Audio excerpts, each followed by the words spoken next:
Hello friend, আবার চলে এসেছি নতুন একটা ভিডিও নিয়ে। তোমরা সবাই কেমন আছো? আশা করি সবাই ভালো আছো, আর আমিও ভালো আছি। আজকে ভিডিও করবো আমার আইবুড়ো ভাত নিয়ে। দাঁড়াও আইবুড়ো ভাত, হ্যাঁ তোমরা ঠিকই শুনেছো, আজকে ভিডিওটা করবো আমার আইবুড়ো ভাত নিয়ে। চলো শুরু করি।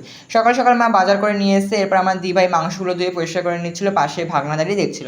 আজকে আবার আমার পিসির বাড়ি থেকে দাদা বৌদি ও তাদের ছেলে মেয়ে সবাই আসবে, ওদের দেখাবো খাবার সময়। চলো। আমার দিভাই কীভাবে গোটা রান্নাটা পুরো এক হাতে সামলালো আর মা বৌদিরা হেল্প করে দিয়েছে, তোমাদের একটু দেখিয়ে দিই। এরপরে রান্না শেষ, সবাইকে খেতে দিয়ে দিল। প্রথমে বসলো বাচ্চারা, তারপর দাদা বৌদিরা, তারপরে বসলাম আমি, মা, দিভাই তিনজনে।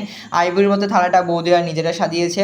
ও আজকে মেনুতে ছিল আইবুড়ির ভাতে ভাত, পটল ভাজা, মাছের মাথা দিয়ে ঘ্যাট, মাছের ঝোল, মাংস, মিষ্টি, ভেজ ডাল। ডালটা বলতে প্রথমে ভুলে গেছিলাম।